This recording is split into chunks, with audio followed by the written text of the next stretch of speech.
Center of the Earth, at the heart of our world, there's the core, a dramatic, mysterious place that actually no one has ever set eyes upon.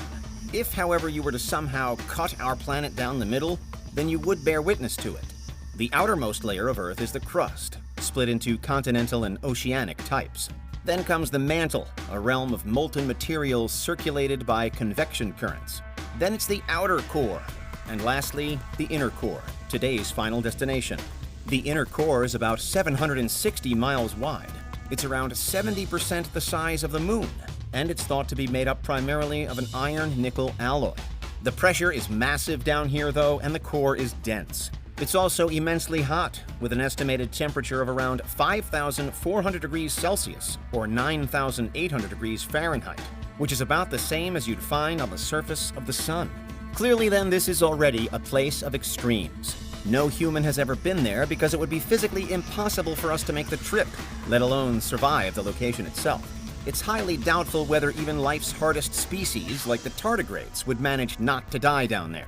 But still, the fact that the core is there is vital to how the Earth works, and therefore to how we live our lives. It's crucial in the generation of Earth's magnetic field, rotating and interacting with the outer core to produce an effective blanket that curls around the Earth and into outer space, protecting us all from frying to death under the constant unfiltered glare of the sun. It's also, of course, important to the structural integrity of Earth. If the inner core were to be somehow magicked away, then our world would suddenly be partly hollow. This might make for a good science fiction storyline, but it wouldn't be great for a real-world planet. Really, we would never have any need to detonate anything in the core. Not to mention that in reality, we don't have any means to do so anyway. But that is only by today's standards and technology. Things can change, and perhaps one day we will be able to ferry nuclear warheads into the deepest depths for some unknown reason.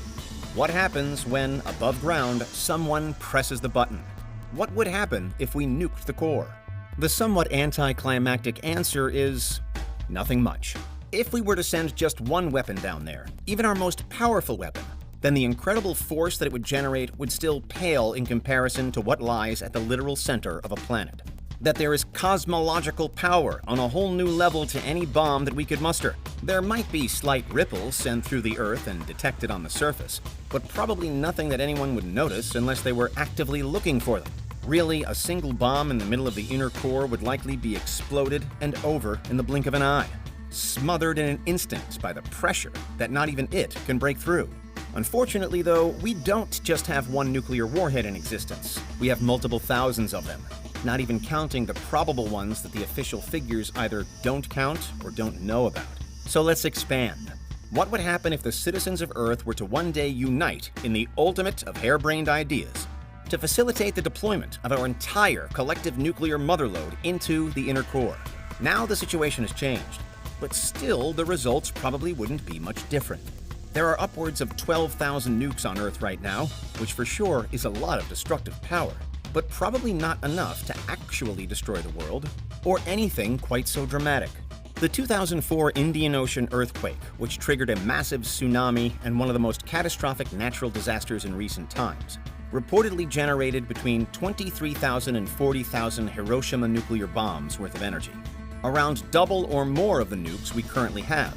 The Chicxulub impactor, the asteroid that killed the dinosaurs, carried an estimated 10 billion times the Hiroshima bomb. Clearly, the circumstances are key in shaping how any event of such magnitude plays out.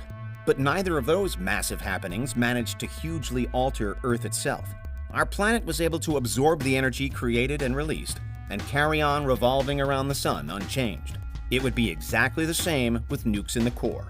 A key difference, however, is that earthquakes, volcanic eruptions, asteroid strikes all play out on the surface, or at least within the crust. The energy is released into the air, the atmosphere, through the ground, which is why we can all see the devastation that's caused. Similarly, when nuclear bombs are detonated on the ground, their incredible power spreads and spreads. The mushroom cloud, nuclear fallout, and if enough bombs are dropped, then the potential nuclear winter, and predicted by some, a blocking out of the sun. But in the inner core, it's obviously different. None or few of those effects would unfold. Again, even with 12,000 plus nuclear warheads, the iron-nickel ball that is the inner core would most likely absorb the yield. The pressure down there is just too much, even for our most powerful weapons, even for modern-day nukes, which have grown in energy potential since 1945. If all nuclear bombs were detonated down there at the same time, then we would be more likely to at least feel tremors on the surface. At plate boundaries and at volcanic hotspots, there might be some telltale signs of the bizarre situation that was happening. After all, any energy that wasn't absorbed on its way up would have to go somewhere. But the damage caused would most likely be negligible. The middle of the inner core is about 4,000 miles below the surface that we stand on. So again, even the most massive explosion would seriously struggle to break through. The core is so much stronger, so much more solid than the crust is, that we're really imagining the effects of a nuke in a whole new world to the one that we know, despite that world being at the actual center of our own. It may not feel like it, but Earth's surface, its crust, is brittle by comparison, and liable to break apart. The inner core just isn't. All of that said, it's probably still for the best that this is a hypothetical scenario only. All science and logic says that a core detonation shouldn't create that many problems, but perhaps it would still be unwise to give it a try. For one, even if the journey down to the core were possible, which it isn't, then it would be fraught with incredible danger. An accidental explosion close to the surface, and a catastrophic chain reaction of explosions to follow, and we really would be in trouble. If nothing else, though, this question serves to highlight the tremendous weight and power that Earth holds within itself. Our planet is an incredible object, but it's perhaps even more amazing that the conditions on and in it should align in just the right way to make life aboard it possible. The inner core is something that we've never seen, and are never likely to see in the future, and yet we should be thankful that it's just the way it is. An immovable, impenetrable, all but indestructible realm.